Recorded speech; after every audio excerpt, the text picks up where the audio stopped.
Hey guys, thank you for tuning in to another episode of InRange. This is our kind of special Q&A. Yeah. We're coming back from the Hard as Hell 2 gun, and we were driving across the Colorado River, and we found this spot, and it was sort of inspirational in terms of doing an Old West themed Q&A. I mean, the scenery itself really aligns yourself to thinking that way. Absolutely. You're traveling through some beautiful open country out here, and boy, it is still epic and free. So let's go ahead and take some of those questions right off the bat, because we got a lot of them. All right. More than we can address, as always. Yeah, but we're going to go through what we can here. And we can't be out here all day either. There's a lot of tourists, so we're trying to fit this in between people walking by. First one, we actually have a question that we got, sort of the same question from like 3 or 4 different people. Greg, James, Martin, and Deviant. Okay. All have, basically, if we were to combine the questions, they are, what was the status of ammunition in the Old West? And this goes on a couple fronts of, with cartridges, how expensive were they? How available were they? How much did people actually buy? And to what extent were there cartridges in place of cap and ball ammunition? So let's talk with the cost part first. Okay, so really the 9mm of the day was 4440. Yeah. 4440 was in lever guns and pistols. Yep. And we did some research there as well as some stuff we already knew. And a box of 50 rounds of 4440 in the day was around 95 cents to $1. Yep. And if you take that inflation from 1877 to 2016, that was the best we could do with a calculator, came out to around $21.50 for a box of 4440.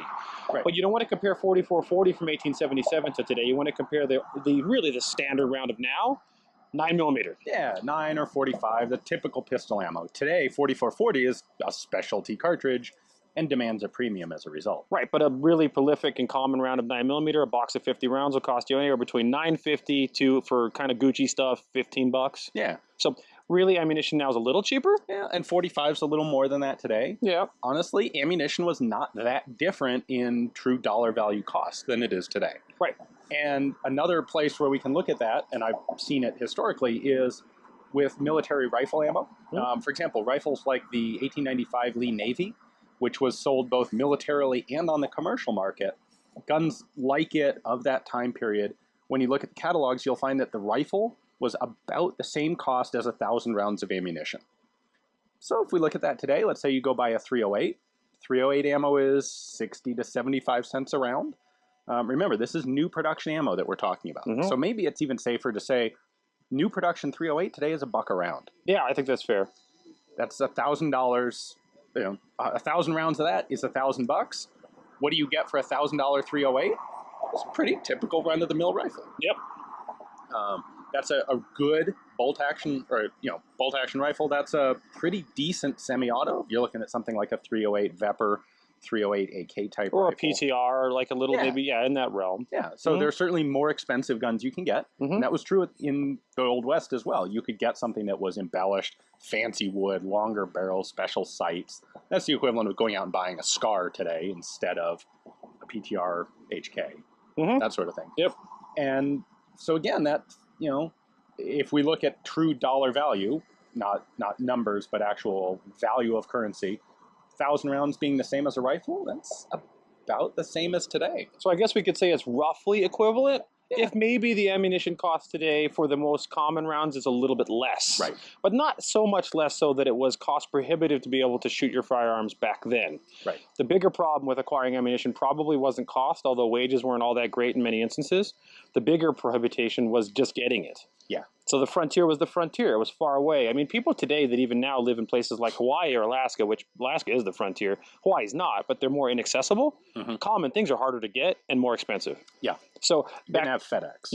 So if you were in the Arizona territory and you went into your local gun shop and wanted to buy ammunition, there's a good chance they have the common rounds there. They'd have 44 Henry rimfire. They'd have some 45 Colts. They'd have some 45-70. They'd have probably have lots of 44-40. But if you happen to be chambered in 44 thingamajig, one of the cartridge conversion calibers, or a Thule or something weird like that, you are probably out of luck unless you happen to have it with you. Yep. And that's where loose ball and powder came into play. Right. So I think we have more questions about that, though. Yeah, well, we weren't able to dig up any information on specific cost of just caps and ball and powder. Yep. But had to have been cheaper. Obviously, it was cheaper than cartridges because you don't have the most expensive complex component being the brass case. I think this this really shows why people would have had a cartridge conversion that could be reverted back to a cap and ball gun. There was a lot to be said for that in the day. So because the cartridges are much better in pretty much every way, except if you happen to run out of ammo and the general store that's the only one within 3 days' ride doesn't have that ammo, well, put the cap and ball cylinder back in, because guaranteed you can get that stuff. So some of these cartridge conversions allowed you, as Ian is alluding to, you could put in your cartridge, your cylinder that was bored through for cartridges and fire cartridges, and then you could take that cylinder out, throw it in your bag, and put in your old cap and ball percussion cap system, and go back to just loose powder ball and primer. Not all of them, but some of the conversions. Cap. And not all, but a lot of them. And for a guy that was on the frontier expecting to go long distances without a lot of resupply, that made a lot of sense. Maybe he'd have 2 boxes or 50 rounds of ammunition with him, but then he could have a bunch of loose ball and powder and percussion caps, or find them. Yeah, because there were a lot. Get that at trading posts anywhere. This is right. You can, and the old cap and ball and powder was really the most accessible thing on the frontier. Right. Plus, if you happen to be chambered in something thingamajig, let's be honest, you could disassemble a cartridge and turn it into loose ball and powder. That's true. And you probably had molds to cast your own balls if you really had to. Yeah, that's not an uncommon or difficult piece of kit to have. Absolutely. So those conversion guns made a lot of sense. But in terms of cost of shooting, it was a little more expensive as long as you could find the round you were using. And it made a lot of sense to standardize on the most consistently common rounds of the day, like 45 Colts, 44 Henry Rimfire, 4570, and 4440. Yeah. Straying off that reservation, as a play on words, was not a wise idea if you were on the frontier. Right.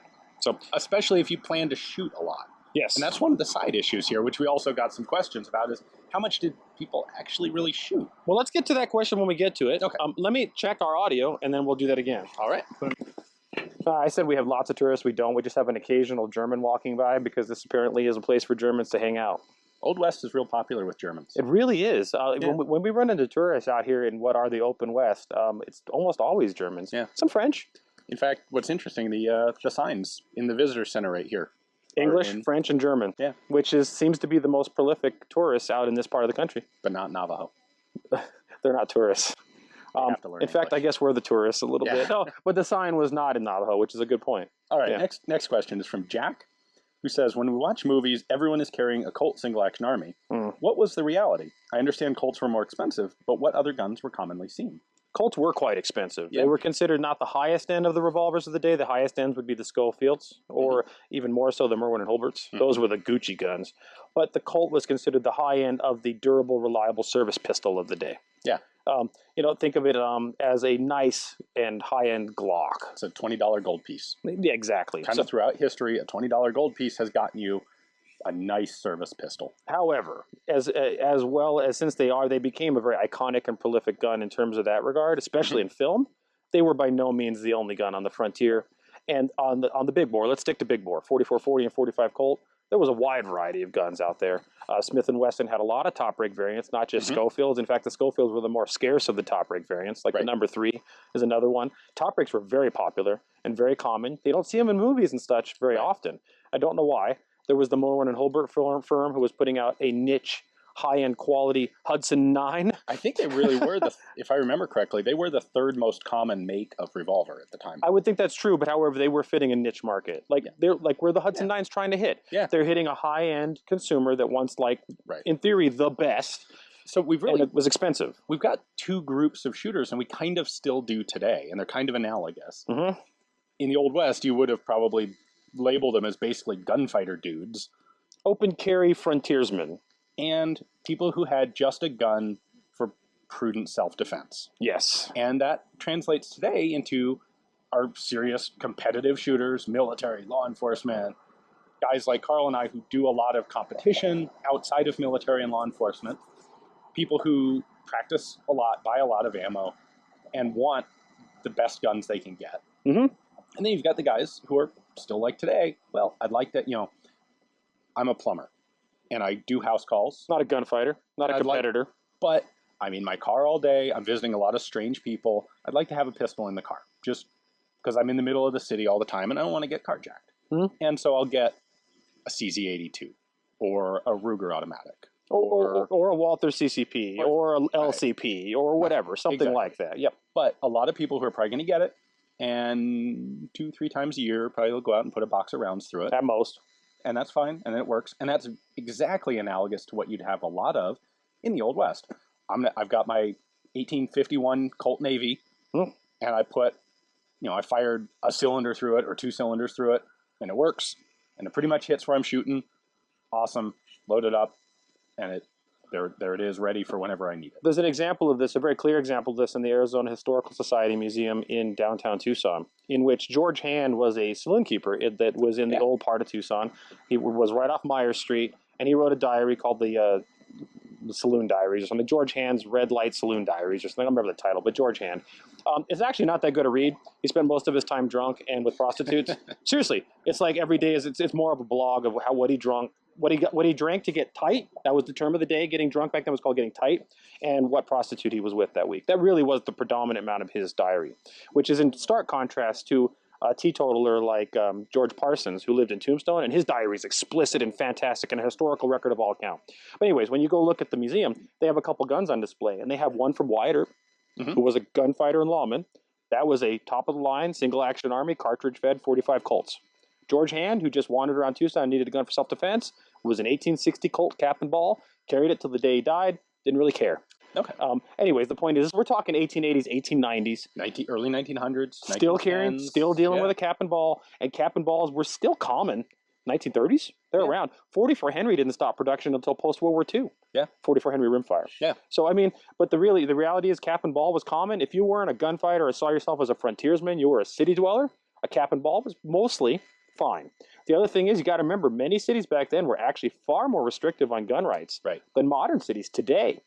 Legally or illegally, doesn't matter, constitutionally or not. Tombstone had prohibition to that. Dodge City had. You come into city limits, you had to surrender your guns, put them in the bar, or lock them up somewhere. And around town, you were supposed to not be carrying a lethal firearm or even a dirk or weapon. And so what happened is most people carried something anyway, and it was some little pocket thing in 32 or 38. And the Colt pocket cap and ball revolvers were some of the best selling. Oh, like the 1849 or something like that. 49s, and then like the 62 police. Yep, But yep. The 62 is a wonderful little gun. The 49 is really one of the 2 guns that put Colt on the road to being a huge company. But on the cartridge side of things, you look at Ivor Johnson is probably the most prolific, and those are almost always in 32 or 38, mostly 32. A little short 32. Yep. And they're almost, I think they are all top breaks. Yep. And they're okay little pistols, but for the average city dweller, they buy one of those, stick it in their belt, put it in their pocket. It was concealed. Concealed means not seen. Yep. Thus, I'm not breaking the law, right? Or even a Derringer, although not as much as people think. And that little 5-shot was what most people carried around. It's the Kel-Tec of the time. It really is the Kel-Tec of the time. And for that matter, they made so many of them. When you go to gun shows, especially in this part of the country, there are, no joke, tables, piles. Like buckets of Sometimes piles. $100 a piece. Of Ivor Johnson's. In fact, the dealer we know, he literally brought out a box. He goes, "You guys interested in any of these?" And it was a box of 32 caliber Ivor Johnsons. All of them nickel-plated, most of them already corroded, some of them functional, some of them not, and that's what guys were carrying around. Yeah. Now, the other contrast to that, and this is a really good example of John Wesley Hardin, who some people think of as a gunfighter, he was more of a sociopath. His gun's on display in a different museum. I believe it's in El Paso. No, it's in L.A. Doesn't matter. His gun's around. One of his guns. His was so messed up that it wouldn't fire unless he held the cylinder in time to fire it. One of his. He had many guns, I'm sure. But he carried this thing around, and he would cock it, hold it, fire it, cock it, hold it, fire it. So not everyone had the best gear, even the gunfighters. And some of them, that guy kind of being a sociopath, didn't seem to care that he had to hold his cylinder to fire it. So real hit and miss on that stuff. Yeah. But when you think of guys like Billy the Kid, Wyatt Earp, Wild Bill Hickok, those guys were gunfighters. And for example, Billy the Kid, it's recorded that he spent almost all of his money. All of it. He didn't spend it on booze. He wasn't much of a drinker. Didn't spend it on women. He wasn't one of them. He spent his money on bullets, ammunition. That guy was always buying ammunition, going out, practicing. Training junkie. And there's lots of accounts of him, in particular, being an exceptional marksman. We don't know anybody like that these days. Training junkies. Billy was. They haven't murdered as many people as Billy the Kid did. Hickok was too. Yeah. Hickok would unload and reload his pistols every day. He didn't trust them unless he did that. People like Doc Holliday, who's considered a gunfighter, practiced nothing. There's even a record of him going out of the city limits of Tombstone to do a shooting competition. He placed dead last. Dead last. So don't be that guy, but also sometimes Mindset wins over skill. That's a whole nother argument. All right, let's see. Colin says, the guns of the Old West are iconic, but how do you think the doctrine of these guns and their usage would change if they were in another frontier, such as Siberia or South America, to name a few? Also, what guns from the Old West would lend themselves better in other climates than they did in the West? I think you're more aligned to this one. Yeah, and actually I don't think there's very much difference at all. There are, in fact, a lot of Old West guns, in particular in South America. Smith & Wesson exported a lot of those things down there. You'll find Merwin and Hulberts down there. You'll find Evans rifles down there. Wow. Yeah. Remington sold rolling blocks, which we don't normally think of as an Old West rifle. Oh, it totally is. But it really is. Yeah. Oh, yeah. Winchesters were all over the world. Literally everywhere. Yes. You know, Winchester was exhibiting at World's Fairs and getting orders from countries on virtually every continent. I will argue to death's door that the Winchester lever gun in 1866 and 1873 was the AR-15 of its day. Yeah. But keep going. Yep. And these guns didn't really have problems anywhere. In fact, in a lot of places, I think you could argue that in many places they would be better than they were in the American West, simply because the American West was a pretty sparsely populated area. And there are a lot of places where, yeah, how hard would it be to camp out? Maybe it'd be harder because you're in more of a jungle or there are more big predators around, but you're probably going to be closer to people. What about corrosion? Remember, so there were things at the time, right? Some of these guns are nickel-plated. They had a lot of case hardening. Yep. The bluing of the time, fire bluing, is a gorgeous preventative. Yeah. Or browning is another method. Those systems really did work. And they haven't changed much. No. Parkerization, phosphating is relatively new as regarding the Old West. Nickel plating would have been the go-to thing. Today, you're like, if I'm going to put this gun in the bilge of my sailboat, it should be stainless steel. Old West period, if you're going to do that, it's going to be a nickel-plated gun. The reality is I don't think that the different environments had much of an effect. No. And the Old West being arid and dry was good in terms of corrosion resistance. Very good. However, remember, these guns weren't only in the Old West. The Old West encompassed parts of the Northwest, of the Midwest, even parts of the South, Alaska still to this day. And, you know, those places are humid or whatever. And it's just a matter of a little bit more maintenance, just like it is for you today. There's a neat story we had from a guy who owned a gun shop in Tombstone, who at one point had some locals come in. They'd been metal detecting on their property. Yeah. And they'd had some whoop, whoop, whoop thing, and they dug it up, and it was an old carpet bag with like 8 revolvers in it. And one of them was nickel-plated, and the others were not. The others were blued.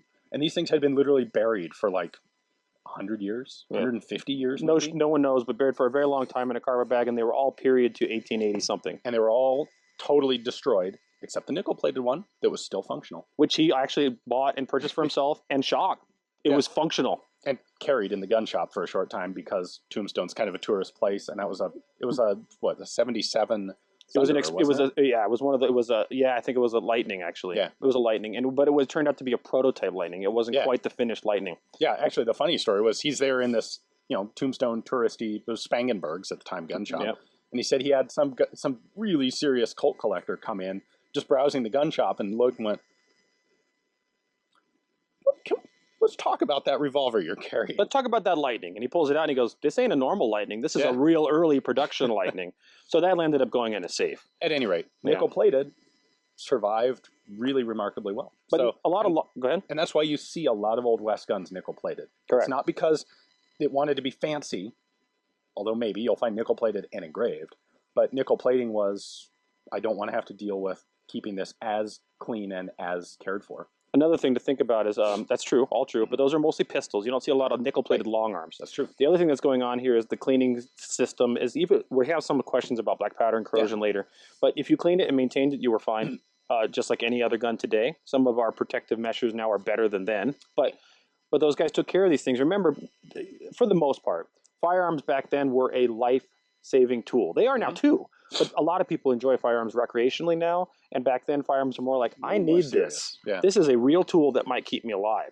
And therefore, the amount of activity and attention you paid to making sure the thing was ready to go was pretty intense. Yeah. And the guns back then are simpler and very durable.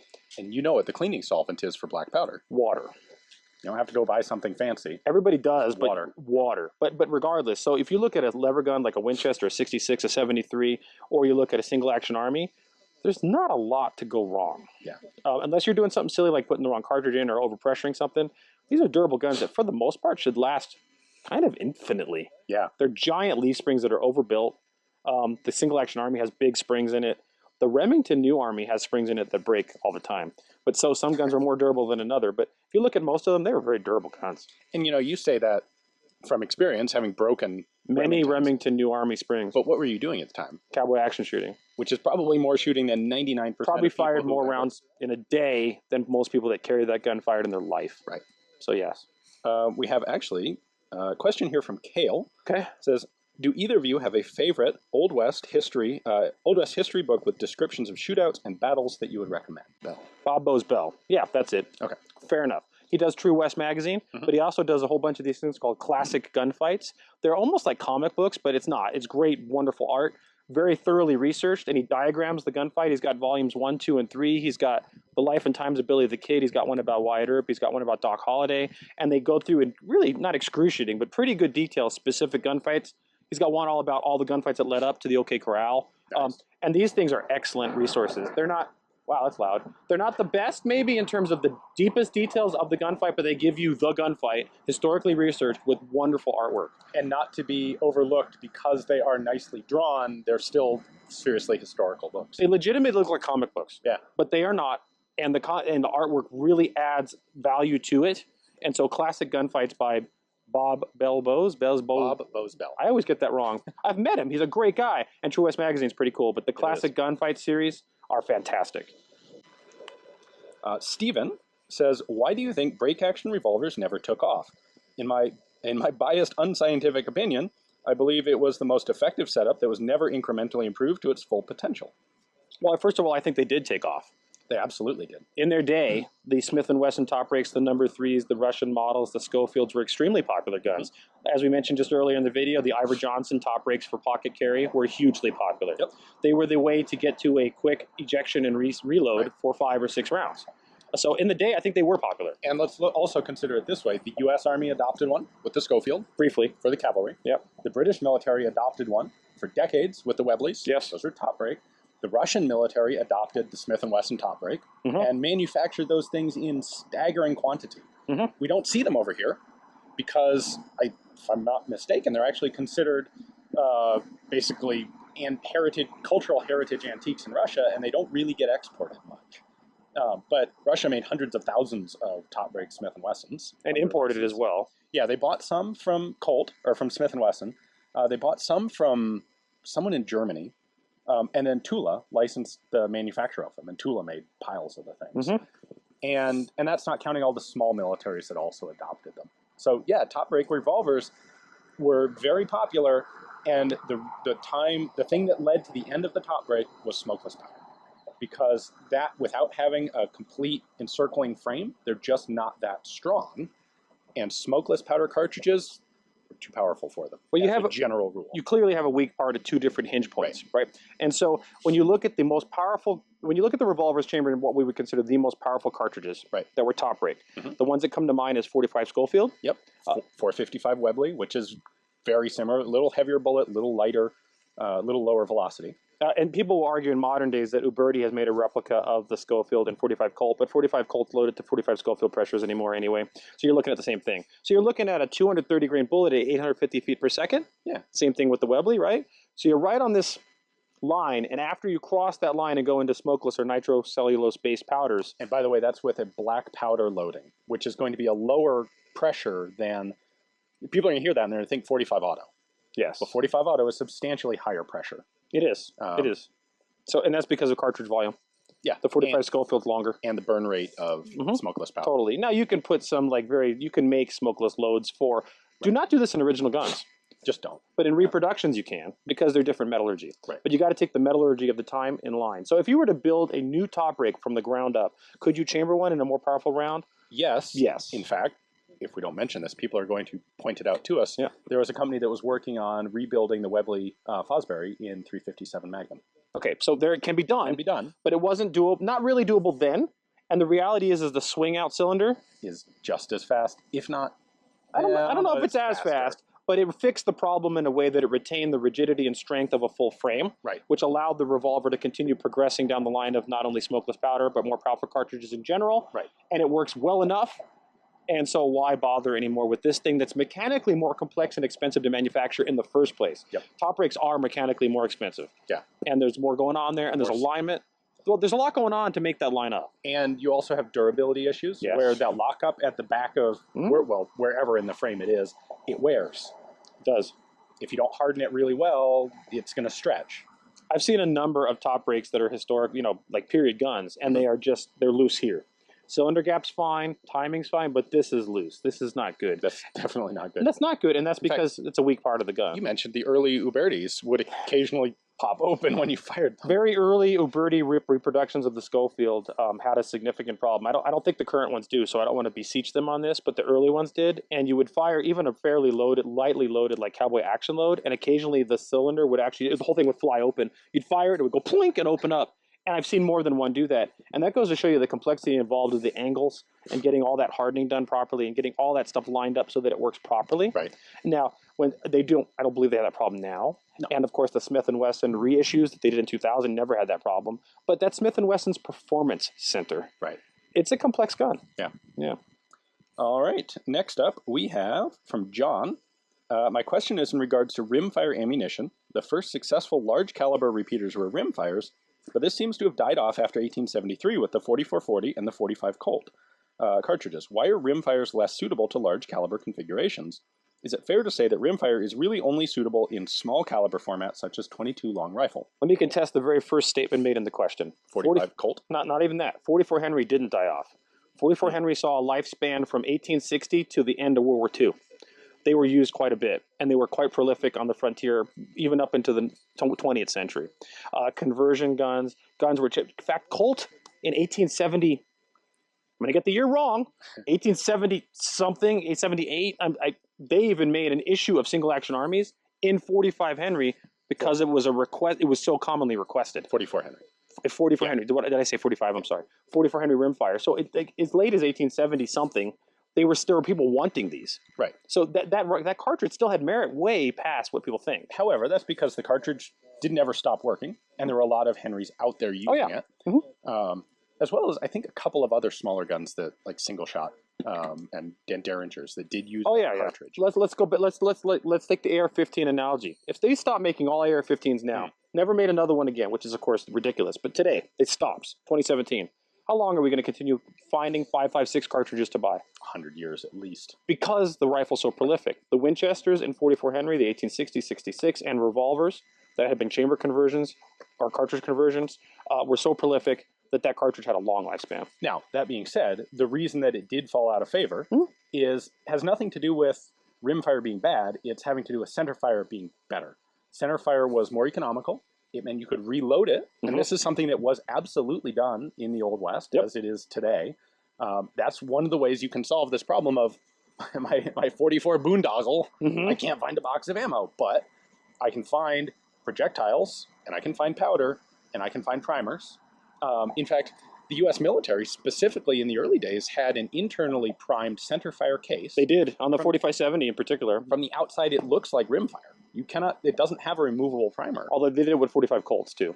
And correct me if I'm wrong, but I think part of that was deliberate to prevent the ammunition, the cases, from being captured, scrounged, by Indians and reloaded. I'm not sure about that. That may be true. My understanding might not be. My understanding is that they considered it to be more less sensitive to debris, water, rain, corrosion. That's and that much more likely. The sealed primer being behind a cartridge case head wall was that it was less likely to have a misfire. Yeah. And the reality is, that might be true, but I think it's more against just general reliability. Yeah. The reality is they came to find that it was more important to have the ability to reload. Yeah. And the military did also collect and reload cases. There was a reloading kit that was issued that went into the field, and they would reload 4570 cartridge cases in the field. There was a full reloading kit.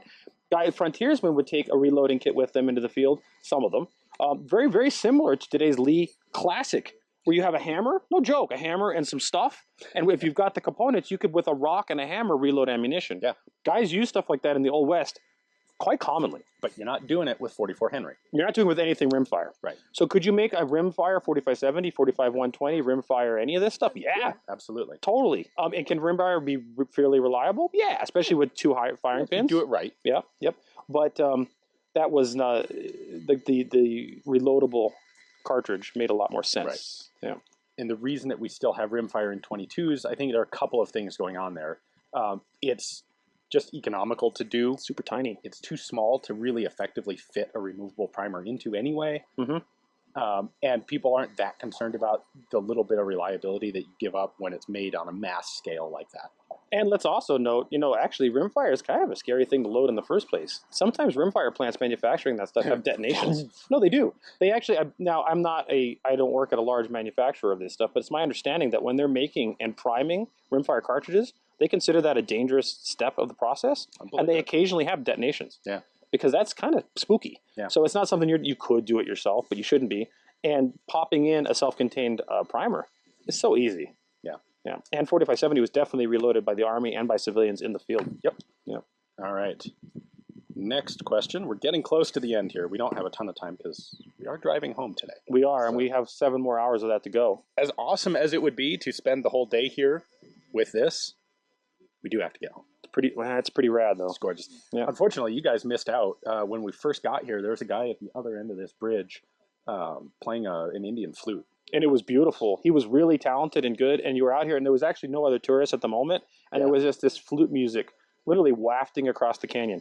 Even if we'd recorded it, everyone would have thought that it was just like edited in. Well, you would have thought we actually made it up, because he was down there playing the flute, and every once in a while there'd be a bird going, oh! I'm not kidding. It's like, it really is like a movie set. The Old West still does exist. It really does. It does. When you're driving through here, you realize when we drive these 8 or 9 hours for this, the expanse of open space that's still out here is, I bet to a lot of Europeans at least, infeasible. Mind-blowing. It would be mind-blowing, and it's wonderful. It's a gorgeous thing, and if you haven't seen what was or is the Old West, come see it. It's awesome.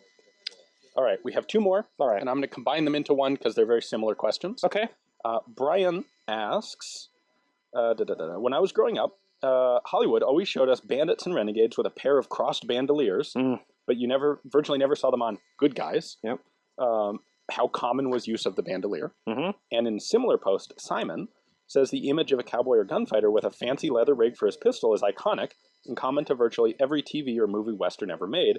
However, I've read that many notable Western figures use completely different carry methods, Wyatt Earp carrying in a pocket, etc. How common were typical holsters and cartridge belts? So how do they carry? They use bandoliers, they use cartridge belts. The Americans were really into cartridge belts in general. Cartridge belts were the most common method, and those cartridge belts eventually added loops. Remember, actually, I should say cartridge belts. Originally, it was just belts, and the cartridges were either weren't cartridges, it was cap and ball, or they eventually added loops and turned them into cartridge belts. And also, the iconic cartridge belt was common for a frontiersman, someone riding out open carry. If you thought about, okay, I don't open carry in cities, some of us or whatever, but you do open carry when you go out into the forest, think of it in the same terms. I'm Wyatt Earp. I'm in the city. I conceal my pistol because I'm not supposed to have this because right now I'm not deputized and I'm just going to carry illegally. Although Earp frequently didn't carry at all. He went unhealed a lot, which is interesting. But a lot of guys in town carried concealed or illegally. Okay, so they didn't have a cartridge belt on. But you're going out into the wilderness, you would put on your cartridge belt, typically one gun, one pistol, maybe a long arm if you had it, and you'd have some loops with some cartridges on it. Guys that carried 2 of them, and Billy the Kid's an iconic one of this, he would have 2 cartridge belts looped against one another, and one of them would either be rifle or both pistol, and he had 2 guns. 2-gun men, while they may or may not have been bad people, were considered bad guys. When you came into town and you were going to, even if you were surrendering your guns, if you came up with 2 guns on your hip, that was generally called a 2-gun man, and that term, not 2-gun like action challenge, but a 2-gun man is it having 2 guns on your hip, those guys were generally considered either gunfighters or probably unsavory. Just didn't want to. Why do you carry 2 guns? Even back then, there was a mindset of, okay, we know why you have 1 gun and a rifle. Why do you have 2? Right. And if you have 2, people are like, guy's a gunfighter. Because gunfighter, he's probably not one of the good guys, probably. And that 2-gun man was generally a slur. A 2-gun man was considered probably trouble. And now some guys weren't using holsters at all. No, in fact, classic example like Wild Bill Hickok with his sash. Yeah, he had a sash and carried 2 1851s? Yes. Butt first. 36 caliber. What's the deal with that'll get him killed on the street? Well, it didn't, did it? He got killed sitting at a poker table, shot in the back of the head. Oops. Yeah, which is a very common way to die in the Old West. Most gunfights were not stand-up fights. Some guy walked behind you, you didn't see it coming. Very, very common. But yeah, that was another example. And I'm using Billy again because Billy was one of these that was interesting in his duration of his becoming a more professional gunfighter. When he started off, he normally just Mexican carried with a gun just shoved in his pants. And he rode into town, and there's a story about him about that, where he rode into town, didn't even have boots on, he just had regular shoes. And they looked at him and they're like, who's this idiot? This guy's walking in here, he had a regular hat on, like nothing special clothes, had a gun literally shoved in his pants, and had shoes on. So it's like he walked into town open carrying in a Serpa. Even worse? No, worse. Man, he didn't even have a holster. He just shoves it in there, and then the shoes were part of it. The boots were like, this guy's coming from the frontier with a hat, shoes, like an urbanite, and a gun just shoved in his pants. Now, later on, he landed up having crossed cartridge belts and 2 guns and all that kind of stuff as the, Lincoln County War progressed. But in the early days, he just had a gun shoved in his pants. Very common thing. So the one place you do see a lot of the crisscross bandoliers, the Americans didn't do that so much. No, but the Mexicans did. And did the Indians, too. But so for some reason, I don't know why Americans stuck with cartridge belts and Mexicans and some of the Indians or natives tended to adopt the bandoliers. Now, I'm not saying no Americans adopted bandoliers. These are not all hard statements. But the Mexicans really adopted it in a big way. And when you look at the Vistas, right, many of them had cross bandoliers. Yeah. So I don't know. It's kind of a cultural thing in a way. But I think that in the movies, when you see the guy swagger into town with the cross bandoliers and he's the bad guy, kind of because they were Mexican in the time, and there's like a lot of Old West have a lot of slurs built into the background. Especially the classic stuff from the 50s and 60s. So if he's a Mexican, he must be the bad guy. Right. And so therefore, because Mexican had cross bandoliers, that's the bad guy. Yeah, that's the image that culturally took hold. Very much like today, you know what the similar thing is? Dude with an AK. Yeah, AK is the bad guy, AR is the good guy. Of course, that's nonsense. However, well... If I had a trunk gun, and I was going to, the plan was if I'm ever, at a mass shooting and I want to stop it and I pull out my trunk gun, I don't want to pull out an AK. Well, there should be at least pause there because the AK will be, whether right or wrong, immediately identified by someone as... The cop who responds is going to look at that differently. We're not arguing against AKs. We love AKs. But the point is that image has been so iconically turned into the bad guy gun that even if you're the good guy, that moment of flash recognition means that you might be identified as a bad guy. Yeah. So in the same thing, riding into town, even if you were going to surrender your guns to be in compliance with the law, with 2 crisscross bandoliers and 2 guns on your hip, almost everyone in that town is going to look at you and be like, that guy is a shithead. No, seriously, that's going to be the initial... That's going to be the initial thought. 1870, 1880, that's what they're going to think. Yeah. So there was an image-conscious thing there. Yeah. And that turned into the Old West movies, the classic movies, and that was the iconic bad guy. Mexicans have these. Mexicans are the bad guys. Indians are the bad guys. Therefore, cross bandoliers are the bad guys, and so on and so on. Yeah. It's kind of interesting. You said we are too. I thought we had one more question about gun shops or gun control in towns. There was something about that, because I remember wanted to talk about that one very briefly. Give me one moment. That should be the last one, but there was one more, something about... Oh, it was Deviant. I know what it was. I can paraphrase Deviant's question. Okay. I remember it. Yeah, I pulled his one on Deviant Olam, our hacker friend and physical security expert extraordinaire, asked a question. Go ahead. He asked us, like, this much question. We couldn't answer them all, Deviant. We love you, man, but it was a little too much. But this one, I'm going to paraphrase it for you because we don't have it on tap. But it was along the lines of what was gun control or gun regulation like in regards to the purchase and sale of firearms in the Old West. Right, and especially, he was surmising that there probably were going to be some regulations against selling guns to the Indians or selling guns to the Chinese. Or any racial group Right. or whatever. And as my understanding is, as a private citizen, like you or me, wanting to buy or sell or trade a gun, there wasn't really any regulation whatsoever. Yeah. It was considered just another object of something you owned. If you wanted to sell it to a Navajo or Apache, you certainly could. And did. People wonder, where did the Indians get all of their guns? They bought them. They just bought them from traders who had guns. Certainly some of them they got off of people that they won a battle with or whatever, or they traded for them. But a lot of that trading was done with the white man or at a trading post, and they'd be like, rug for ammo. Yeah, hold on 1 second. That is loud as hell. There it is.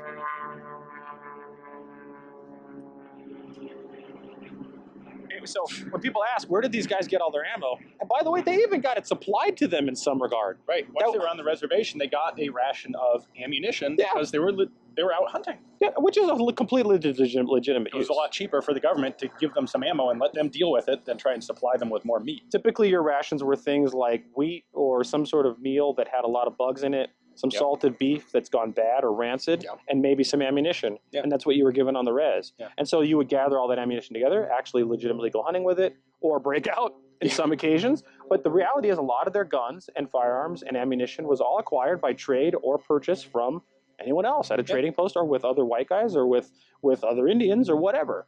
And or so Mexicans. Right. There's no reason you couldn't go down into Mexico and buy some guns. now that's to say there wasn't cultural controls. Right. Now that's what I wanted to bring up. So there was a big event in Bisbee called the Bisbee Massacre. And these guys went to rob Bisbee of a bank. And they supposedly had this intel that the bank money was going to be there. They went a little crazy, started shooting up the place. It's almost one of the first accounts of what you could consider a spree shooting. And it kind of was one of the very few, well, maybe not very few, but they did kind of that iconic movie thing of riding out of town blasting. Oh, they were just literally riding and shooting. And they landed up killing a number of people, including a pregnant woman. Yeah, sitting in her boarding room, Just hanging out. Boom. Bullet goes through the wall. And so this was no go. No one liked this. This was super duper bad. Even then, this is not acceptable. Totally intolerable. They got dragged out of the Tombstone jail and lynched. They all got arrested. One of the I'm sorry, the ringleader. a whole bunch of them got arrested, and one of them turned to evidence for not clemency but life in prison versus execution. The town did not agree with that call. The ones that were executed did get executed in a mass hanging. Right. And the one guy that turned to evidence, he ended up getting lynched on the city street near the city courthouse in Tombstone. All of them died. There's now a grave of 3 or 4 guys in it. Yeah, I think they're all it's 4. buried in Boot Hill and Tombstone. They are. And so, but that's all the Bisbee Massacre. Mhm. So this is where law doesn't come into effect, but cultural does. Bisbee became, as a result, we're talking all the way back in the 1880s, became kind of anti-gun. Yeah. They were like, we don't like these things anymore. Gun stores kind of shuttered down in Bisbee for the most part. And now to this day, guns and gun stores in Bisbee, in old, There isn't one. well, in old Bisbee. Yeah. There's something called New Bisbee, which is a whole nother suburb, but the old part of town, there hasn't been really a gun store since. We're talking 1880s. So is that a regulation or law? No. And you would but the cultural norm there was no go. Right. And so there are places in the Old West where you would certainly find people that would not sell ammunition or firearms to a Navajo. Right. They'd get out of here, right? There's certainly that, and or to a Mexican. There was lots of that stuff, and there's accounts of horrible things where, like, I've killed 10 men, 2 Mexicans, and 3 Indians, or 4 Indians, where they didn't even consider them men. So that mindset was real, but the reality is there was no law really generally preventing you from doing purchasing or commerce or trade in regards to firearms. Yeah. They were just personally owned items. Yep. So, guys, I hope you've enjoyed this. I know it's a shorter one. We don't have time to stand on the bridge for 3 hours, but hopefully we brought you some cool questions and answers, as well as epic scenery to enjoy in the process. So this one's one to watch on video, perhaps, if you only watched it on audio. One of our Patreon benefits is you get some of this stuff as a podcast. Yeah, all the videos that are suitable for audio-only version, like all the Q&As. Which is a cool benefit for those of you who just want to listen to this instead of look at it when you're driving or whatever. And that's $1 or more to get onto Patreon. And we want to, again, thank our Patreon supporters. Patreon is truly the reason InRangeTV exists, because it is the only funding for InRangeTV. Yep. We no longer accept any advertising money or revenue from YouTube. We get some from Full30. It's quite minor, to be honest with you. What keeps us alive is you guys supporting us on Patreon. If you can't do that, we totally get it. Please subscribe to the channel. That's hugely important. But most importantly, share the content you like with your friends and share it widely, because we cannot depend on YouTube's algorithm to get our message out. Right. So thanks for watching. Wait for the next one. Thanks a lot.